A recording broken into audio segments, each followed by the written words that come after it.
Claude, vous dites que vous êtes découragé, que vous aviez perdu 2 kilos et ce jour, vous en avez repris 1. Donc, vous n'êtes plus trop motivé, pardon.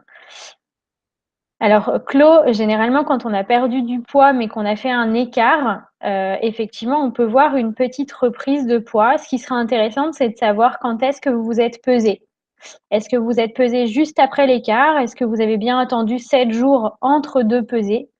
Ça peut être aussi simplement un petit mouvement d'eau et finalement, quand vous vous pèserez à la fin de la semaine, vous aurez reperdu ce kilo et vous aurez peut-être simplement maintenu ce poids, cette perte de poids de 2 kilos et vous pourrez repartir sur de meilleures bases.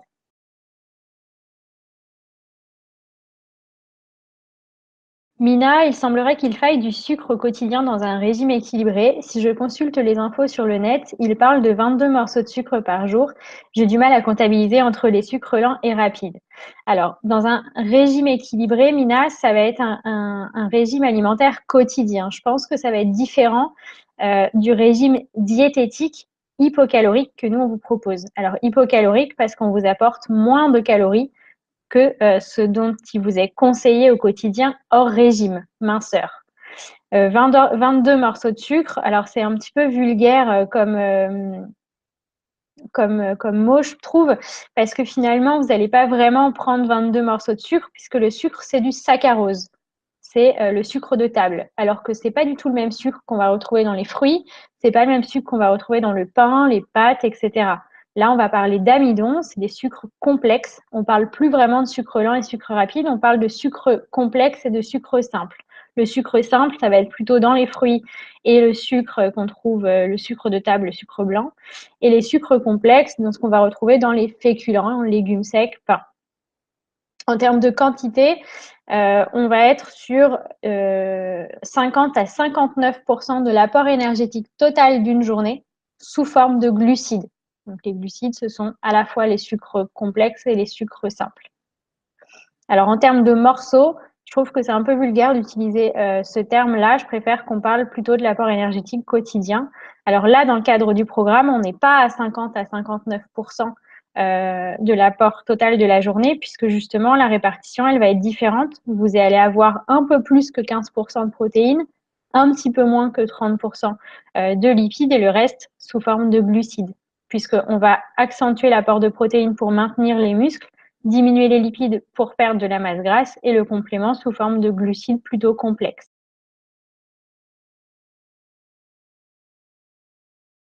Alors Mina, puis-je avoir l'équivalence d'une cuillère à café d'édulcorant? Alors vous voulez avoir quelle équivalence en fait? Parce que quand on parle d'un édulcorant, généralement on parle d'un produit qui est sucrant mais qui vous apporte 0 kilocalories. Donc ce sont tous les édulcorants type sucralose, les l'acésulfame, etc., et même la stevia que l'on retrouve dans les supermarchés. Et en termes d'équivalence alimentaire, vous pouvez l'ajouter en plus sur la journée.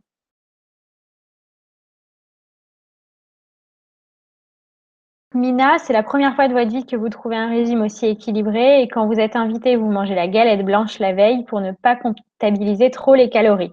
Alors Mina, vous avez raison. On va pas vraiment parler en termes de calories, on va parler en termes de structure alimentaire et d'équivalence. C'est-à-dire que vous avez une structure que l'on vous donne.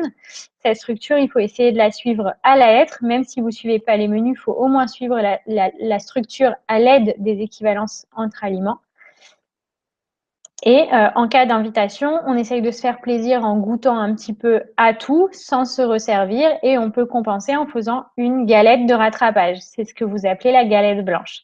Les menus de rattrapage, on les trouve dans les fiches pratiques et bonus directement sur votre compte en ligne. Alors Claude, je ne sais pas ce que c'est la galette blanche. Alors effectivement, la galette blanche, c'est une galette de rattrapage.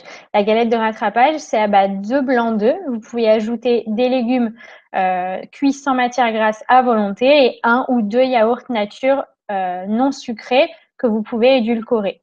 Et ce menu de rattrapage, il est là pour compenser un menu festif, par exemple, ou un écart. Si vraiment l'écart est trop important, par exemple, si vous avez cumulé le dessert, l'alcool et un plat en sauce, on pourra faire 2 menus de rattrapage pour compenser, histoire de rééquilibrer et de ne pas freiner la perte de poids ou tout de moins pour ne pas reprendre du poids.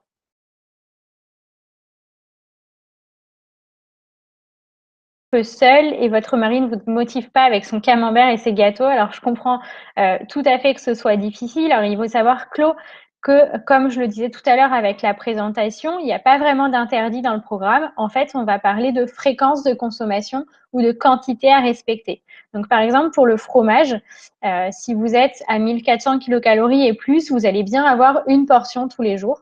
Donc, il n'y a pas besoin de se priver plus que ça. Si on les a mis dans les menus, c'est que c'est bien prévu. En dessous de 1400 kilocalories, vous pouvez tout à fait l'inclure. Par exemple, en supprimant de l'étage de la journée, vous choisissez une portion de fromage au choix qui vous fait plaisir. Pour les gâteaux, vous avez la liste des équivalences plaisir. Donc, 1 à 2 fois par semaine, vous pouvez craquer. Ça ne sera même pas un écart puisque vous avez l'équivalence pour l'inclure dans vos repas. Il n'y a pas de menu de rattrapage à faire par la suite. Donc, il ne faut pas hésiter aussi à succomber à ses envies parce que c'est quand on va se frustrer encore plus qu'on va craquer sur des plus grandes quantités et ensuite, c'est plus difficile de revenir dans le programme.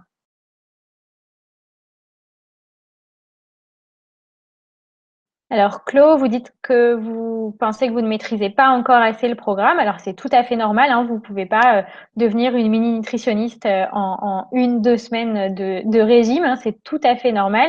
Si vous avez besoin de plus d'explications dans le programme, donc là, vous êtes sur le chat, c'est très, très bien. Vous pouvez aussi nous poser toutes les questions que vous souhaitez via la rubrique questions diététiques et votre coach, donc que ce soit Claire, Lisa, Lucie ou moi-même, on vient vous répondre dans un délai maximum de 48 heures et on vous aide à établir vos repas, à corriger vos erreurs s'il y en a, à inclure des aliments qui vous feraient envie ou à passer de certaines situations. Ça peut être un repas d'affaires, un repas à la cantine, un repas au restaurant.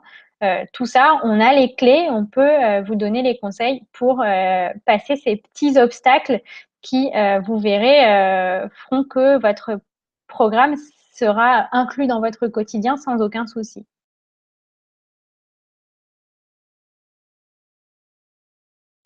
Bonjour, je voudrais savoir à combien de kiris j'ai le droit pour une portion de fromage et combien de galettes de riz complètes. Alors pour les galettes de riz complètes nature, on va compter une galette de riz en remplacement de 10 grammes de pain en équivalence. Pour le kiri, on est sur 2 kiris égale une portion de fromage ou un kiri égale un laitage maigre.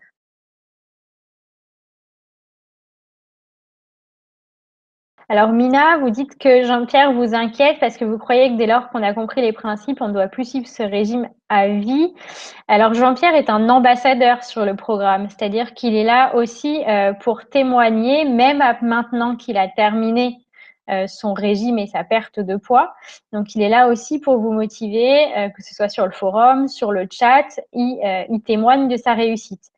Une fois qu'on a compris les principes, après la stabilisation, on n'est pas obligé de poursuivre, bien entendu, et de suivre les menus toujours. On peut aussi maintenant, par soi-même, avoir des menus équilibrés et garder ces bonnes habitudes qu'on a apprises sans aucun souci.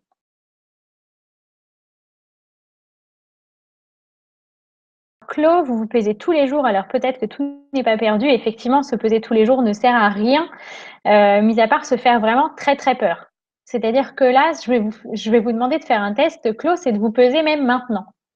Si vous partez vous peser maintenant, même si vous mettez dans la même tenue, je sais pas, peut-être juste en soutien-gorge culotte par exemple, si vous vous pesez maintenant, vous allez voir que vous ne faites pas du tout le même poids que ce matin à jeun avant de prendre le petit déjeuner ou que hier soir, par exemple. Là, pour visualiser vos vrais résultats, il faut bien vous peser qu'une seule fois par semaine, le même jour. Donc, nous, on vous propose le samedi, mais ça peut être le lundi, le mardi, c'est comme vous préférez et comme c'est plus facile pour vous. Dans la même tenue, donc le matin à jeun, et vous visualiserez vos vrais résultats. Et on observe généralement une perte entre 500 grammes et 1 kg par semaine. Il faut savoir que si moi, aujourd'hui, je fais un écart au repas du dîner, si je me pèse demain matin, en plus, cet écart ne va pas forcément se voir dès demain matin. Ça se trouve, il va se voir après-demain. Mais finalement, en ayant bien suivi le programme vendredi et samedi, peut-être que j'aurai une perte de poids dimanche. Donc là, vous vous faites vraiment peur, Claude. Vraiment, vous inquiétez pas. Moi, je pense réellement que là, si vous avez repris votre programme en main après le restaurant ce week-end, vous pouvez faire un menu de rattrapage, même si vous le faites maintenant. Vous pouvez le faire ce soir ou demain midi et vous verrez que tout sera reparti dans l'ordre à votre prochaine pesée. Je n'en doute pas.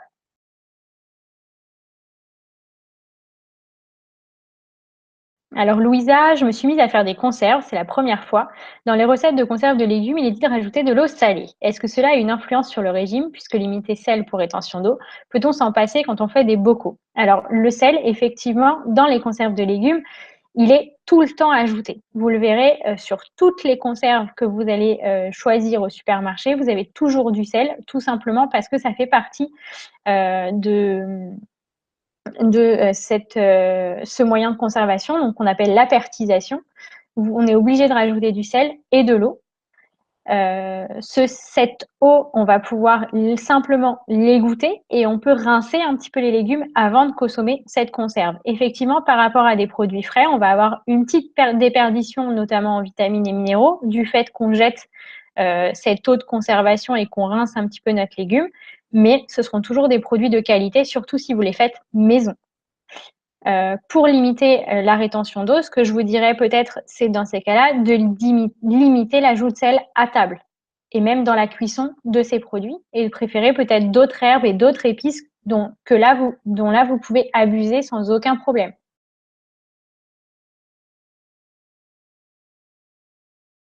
Alors pivoine rose, alors effectivement vous parlez des conserves que Louisa fait elle-même, donc avant de les manger vous les rincez et c'est ce que vous faites aussi avec les conserves du commerce, je vous rassure, moi aussi.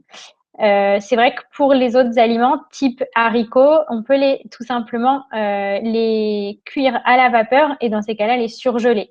Ce sera une solution tout à fait économique et tout à fait saine plutôt que la conserve.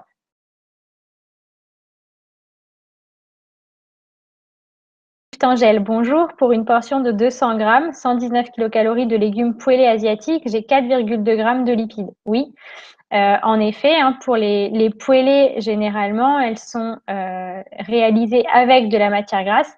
Donc là, si vous comptez 200 grammes maxi, ça remplacera vos légumes cuits de votre portion du repas. Si vous prenez un petit peu plus, parce que 200 grammes, ça fait pas très lourd hein, en termes de quantité finalement une fois cuite. Si vous prenez un petit peu plus, donc on peut monter à 300-350 grammes à cuire. Donc finalement, il va nous rester moins que ça après dans l'assiette. Vous pouvez supprimer la cuillère à café d'huile du repas en équivalence.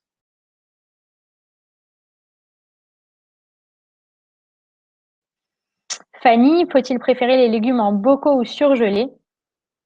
Alors personnellement, je vais vous orienter vers le surgelé, puisque ce sont des produits frais, non cuisinés, qui vont être tout simplement mis en surgélation, donc nature, qui vont être prêts à cuisiner par la suite.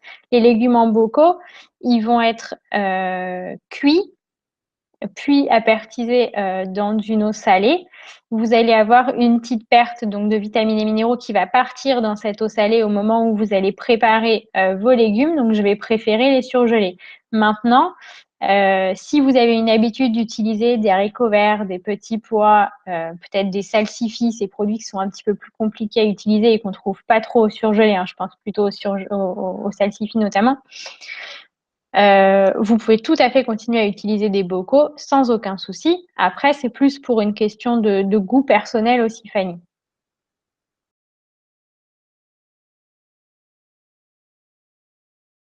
Nicole 2019, en vacances, j'ai lâché le régime, je vais reprendre, mais quoi faire? Rattrapage, jeûne ou 900, je suis à 1200, merci.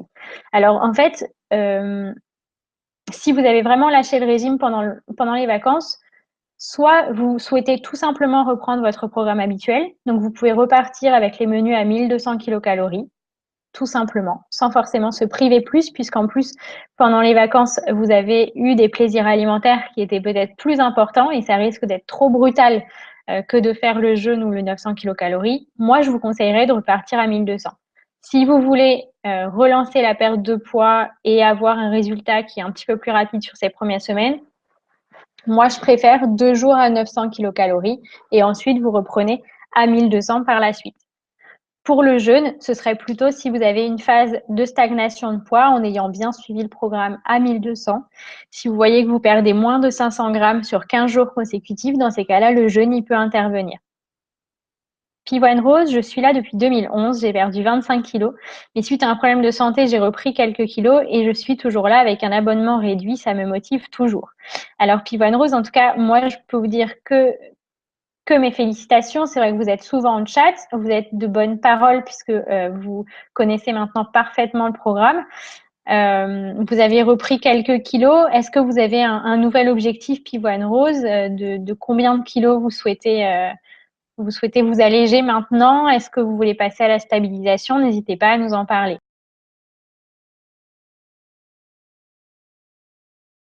Myosotis, en pleine saison de cueillette de fruits, que puis-je supprimer comme aliment car je dépasse la dose? De ce fait, depuis 3 semaines, j'ai repris 1 kilo. Comment le reperdre? Donc, on va essayer de choisir dans ce cas des fruits qu'on peut consommer en plus grande quantité. Donc, peut-être 250 grammes de melon, 250 grammes de pastèque, 5 mirabelles, 3 abricots. Aller vers les fruits qui seront les moins riches en sucre, mais qui sont en pleine saison. Là, vous allez pouvoir donc sur la journée consommer jusqu'à 9 abricots à la place des 3 portions de fruits, jusqu'à 750 grammes de pastèque ou melon à la place des 3 portions de fruits. Là, pour moi, ce serait ma solution Myosotis. Vous avez repris 1 kilo en 3 semaines. Là, soit vous reprenez votre programme, donc en ayant cette petite astuce de choisir des fruits que vous pouvez consommer en plus grande quantité, donc pour assouvir votre besoin de fruits, ce que je comprends tout à fait, surtout pendant l'été.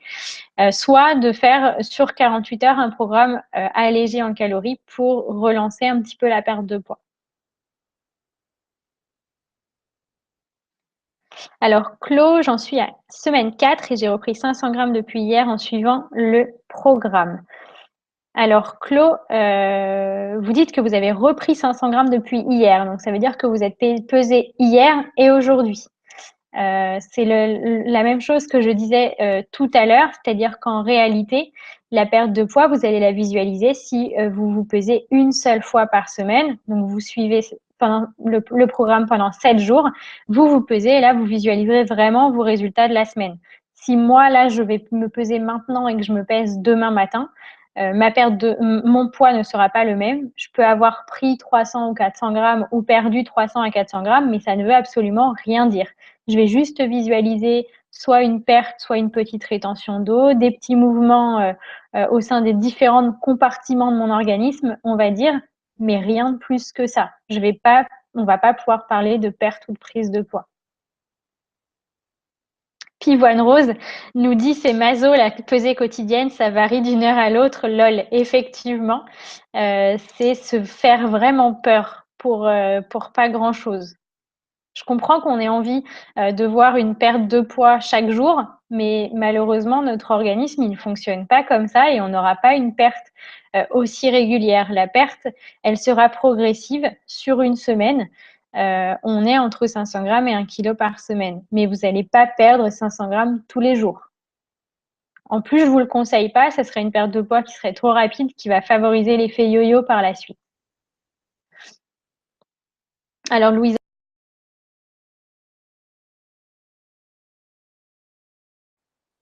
Alors, Gifte Angèle, puis-je remplacer les protéines d'un menu classique à 1400 par des protéines végétales d'un menu végétarien? Autrement dit, peut-on manger le midi viande et le soir végétal? Alors, ça me pose aucun souci, Gifte Angèle. Simplement, au niveau de l'équivalence, il faudra faire attention à la quantité. C'est-à-dire que si vous prenez la viande ou le poisson au déjeuner, mais que vous consommez 100 grammes de féculents cuits, par exemple, le soir, si vous faites une équivalence végétarienne en féculents, céréaliers et légumes secs, vous allez avoir 100 grammes poids cuits de féculents céréaliers, que sont les pâtes, le maïs, la semoule, le riz, les pommes de terre, avec 50 grammes poids cuits de légumes secs. Si vous n'avez pas consommé les féculents au déjeuner, le soir, vous pouvez aller jusqu'à 150 grammes poids cuits de féculents céréaliers avec 100 grammes poids cuits de légumes secs, que sont les lentilles, le pois chiche, pois cassés, haricots secs, etc.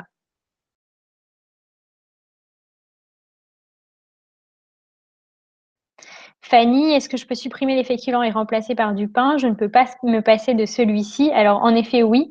L'équivalence alimentaire, elle sera de 100 grammes poids cuits de féculents égale 40 grammes de pain, donc pain classique de boulangerie, complet, baguette, pain blanc, pain de campagne, de seigle, etc.